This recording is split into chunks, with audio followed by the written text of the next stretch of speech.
Fala galera, é o Senhor Biologia pintando aqui na área para mais uma aula fantástica para você, hein? Nesse esquema de uma aula por dia, nós vamos agora fazer uma revisão muito legal e muito importante ainda sobre sistemas humanos.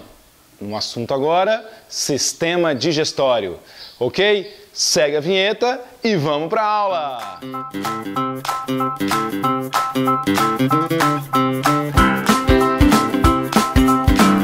Senhor Biologia.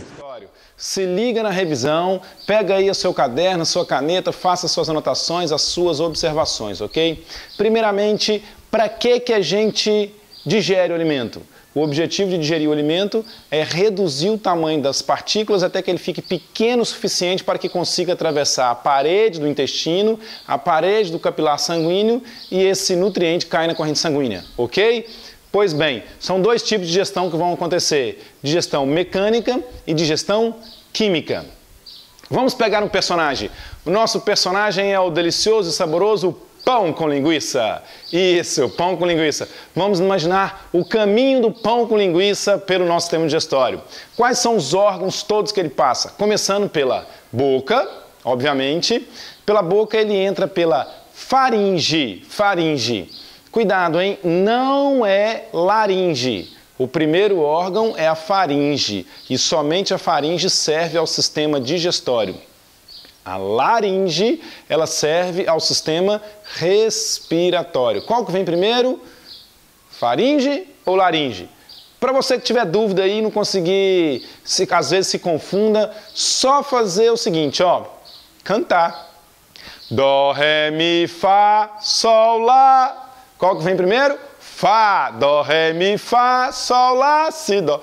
Fá vem primeiro. Ah, mas eu sou muito ruim para cantar. Não, beleza, tudo bem, então não canta. Faz A, B, C, D, E, F, G, H, I, J, K, L. O F vem primeiro, não tem jeito, ok? Faringe, sistema digestório. O alimento passa pela faringe e lá na faringe tem uma estrutura que é a epiglote, que o ato de deglutir faz com que a epiglote feche o caminho para o sistema respiratório, impedindo que qualquer partícula alimentar, sólida ou líquida, entre pela laringe e vá para a traqueia e causa o engasgo, ok? Beleza, o alimento passa pela faringe, desce pelo esôfago, que é um órgão resistente ao atrito, que tem movimentos peristálticos, e chega até o estômago. Pois bem, caminho do alimento até agora, boca, faringe, esôfago e estômago. Do estômago o alimento desce para o intestino delgado. Quais são as três partes do intestino delgado? A primeira parte, duodeno, que passa ali uma curva por trás do estômago. Jejuno é a maior parte do sistema digestório. E íleo, que é o finalzinho que conecta ao intestino grosso. Ok? Intestino delgado, formado por duodeno, jejuno e íleo. Finalmente, entra no intestino grosso. O intestino grosso que tem o colo ascendente, colo transverso, colo descendente, curva sigmoide, reto e, finalmente, ânus. Esses são os órgãos do sistema digestório. Repetindo, boca, faringe, esôfago, estômago, intestino delgado, intestino grosso, reto, ânus. Beleza. Algumas estruturas anexas e acessórias do sistema digestório. Na boca nós temos as glândulas salivares, os dentes e a língua. Ok? Na altura do intestino ali nós temos o fígado e a sua bolsinha, que é a vesícula biliar.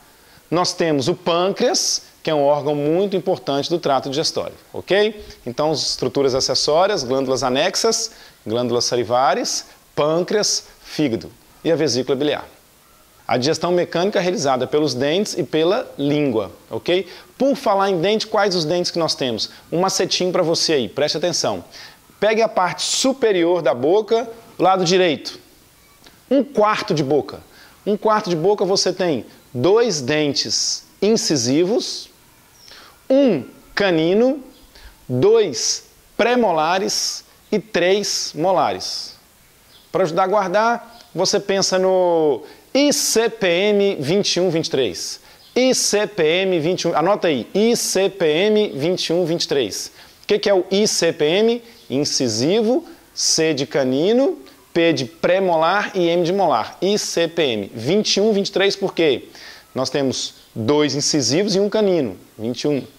2 premolares e 3 molares, 23, ok? E CPM 21, 23. Esses são os dentes da boca e a quantidade de dentes considerando 1/4 de boca. Como que eu faço para saber quais são os dentes todos da boca? Multiplico por 4. Estamos falando de 1/4 de boca, multiplico por 4, ok? Então, quantos incisivos nós temos na boca como um todo? São 2, 1/4 de boca são 2, né? 2 vezes 4, 8. Nós temos 8 incisivos, ok? Quantos caninos? 4 caninos. Quantos premolares? 8 premolares. E quantos molares? 12 molares. Somando tudo, 32 dentes. Um homem adulto, o ser humano, né, de modo geral, o homem de forma genérica, adulto, tem 32 dentes. Cuidado, hein? Contando os incisivos. Os incisivos estão incluídos nisso aí. Beleza? Os incisivos que são órgãos vestigiais, são vestígios de evolução.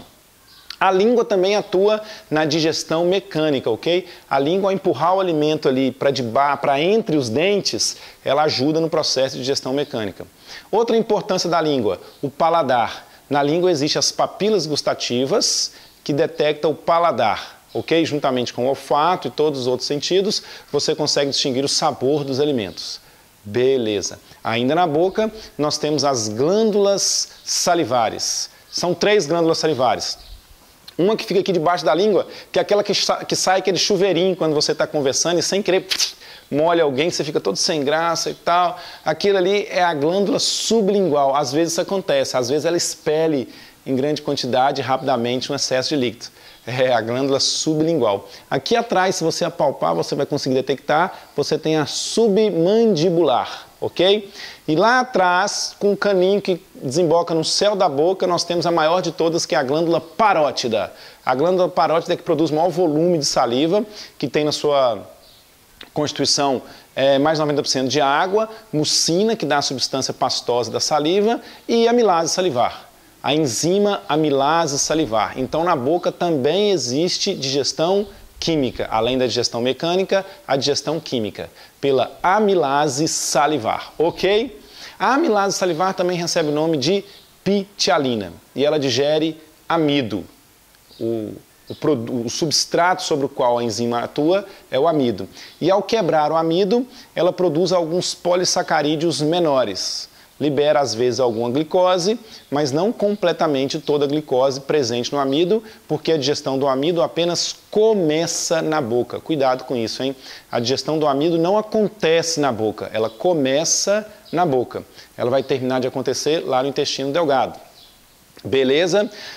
Preste atenção nessa minha dica. O que você precisa saber quando você está estudando o sistema digestório e a ação das enzimas? Você tem que saber, preste atenção, o nome da enzima, o local onde ela é produzida, vai anotando aí, o nome da enzima, o local onde a enzima é produzido, ou produzida, né? O local onde a enzima atua, o local do corpo onde ela atua, o substrato sobre o qual ela atua, lembrando que a enzima funciona como um catalisador, ela acelera o processo de reação química, ela não faz a reação acontecer por si só, ela acelera o processo, ela é um catalisador. O substrato que ela atua, que ela catalisa a reação, o produto de sua ação nós temos que conhecer também, e uma outra coisa muito importante, o pH ótimo de ação da enzima. Lembrando que a enzima, ela atua numa atividade ATPase, uma atividade enzimática máxima, quando ela alcança suas condições ideais. E o pH é uma condição muito importante para a função da enzima. Então temos o pH ótimo. E no caso da amilase salivar, o pH é próximo de 7, que é o pH neutro, que é o pH da boca, ok? É o pH que a enzima atua com sua melhor eficiência, pH 7. Então olha só, sobre a amilase salivar, onde ela é produzida? Na boca. Onde ela atua? Na boca. Qual é o seu substrato? O amido. Qual que é o produto de sua ação? Polissacarídeos menores. Qual o pH ótimo de sua ação? pH 7. Beleza?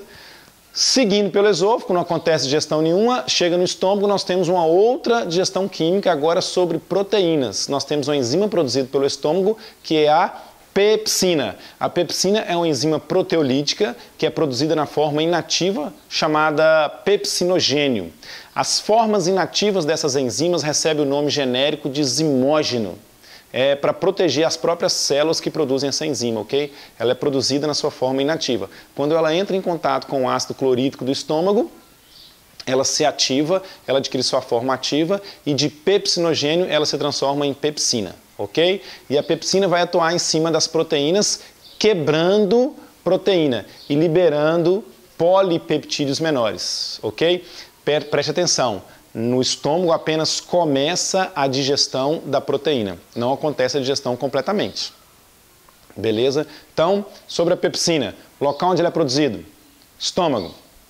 Local onde ela atua, estômago, substrato, proteína, produto, polipeptídeos menores. E o pH de ação, pH próximo a 2.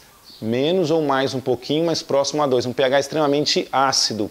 O pH do estômago é muito, muito ácido, ok? Joia. Uma dica muito importante. Existe alguma outra enzima no estômago que a gente precisa saber? Os lactantes, as crianças que estão amamentando produzem uma enzima especial chamada renina, que é uma enzima que digere proteína do leite, ok? Renina, uma enzima que digere proteína do leite produzido pelas crianças, pelos lactantes, aquelas crianças que estão amamentando ainda, beleza? O adulto não tem. Joia. Aí o alimento desce para o intestino. É lá no intestino que acontece a digestão para valer mesmo. Certo? Nós temos dois sucos importantes. Nós temos o suco pancreático, produzido pelas células do pâncreas, células acinosas do pâncreas, e o suco entérico, produzido pelas células do próprio intestino delgado. Ok? Bom, são várias enzimas produzidas. Uma dica para vocês. A enzima ela recebe o nome semelhante ao substrato sobre o qual ela atua. Por exemplo, o substrato é o amido. Qual que é o nome da enzima? Amilase, perceba que tem a terminação ase. O substrato é a maltose. Qual que é o nome da enzima? Maltase. O substrato é lipídio. Qual é o nome da enzima? Lipase. Ok? Fica essa dica aí. E quando a enzima tem um nome que não tem nada a ver com nenhum tipo de substrato que você conhece? Aí é bem provável que a enzima digere proteína. Por exemplo, tripsina. Tripsina lembra algum substrato? Não, digere proteína. Quimiotripsina, carboxipeptidase. São enzimas proteolíticas que digerem proteínas, ok? Você precisa guardar algumas enzimas e saber o substrato que ela digere, como eu já disse, e onde que ela é produzida, como eu já disse também. Uma dica para vocês diferenciar algumas enzimas do suco entérico e do suco pancreático. Preste atenção. Normalmente as enzimas do suco pancreático, elas digerem moléculas grandes, como por exemplo o lipídio é uma molécula grande. Então a enzima lipase é produzida por quem? Pelo suco pancreático, ok?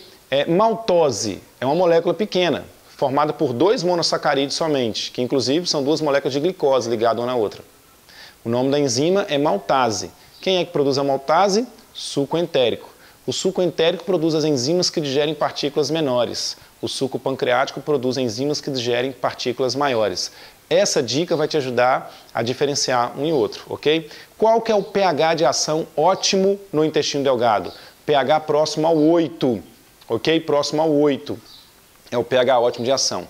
Mas aí pense comigo, o alimento sai do estômago, ele veio da boca primeiramente, e o nome que ele recebe é bolo alimentar. Bolo alimentar. Quando ele veio para o estômago e adquire aquela acidez toda, ela, só um minutinho que a minha filha está me chamando ali. Oi, minha filha, vem cá, vem aqui no papai aqui. Você está com o quê?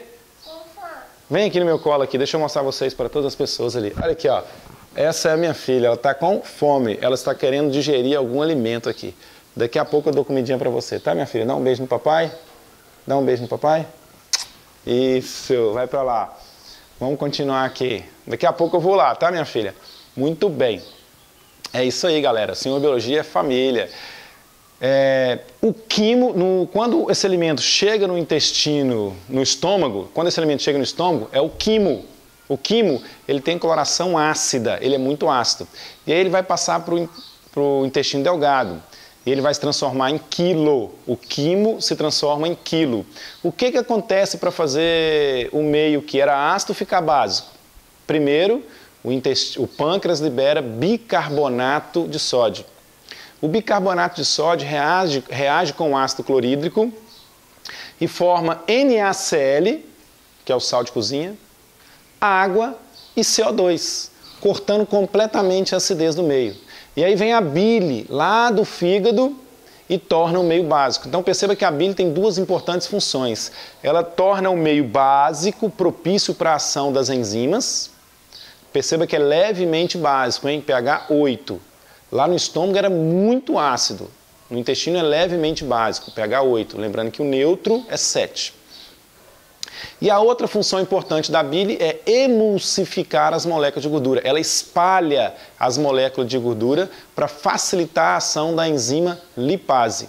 Muito cuidado com esse pega que está sempre presente nas provas, ok? A bile não tem nenhuma enzima digestiva. Ela apenas funciona como um detergente.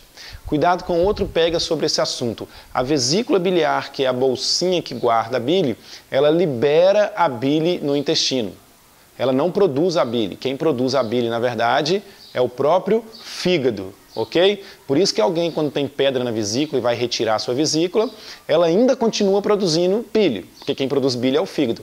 O problema é que está produzindo em pequena quantidade e não está armazenando. Então, quando você precisa de um grande volume de bile para emulsificar a gordura, você não vai ter esse grande volume, porque você não está conseguindo armazenar, porque você não tem mais a vesícula, ok? Então, a pessoa que faz uma cirurgia de retirada de vesícula, ela tem que ter uma alimentação mais restrita com relação a uma alimentação rica em gordura, ok? Joia!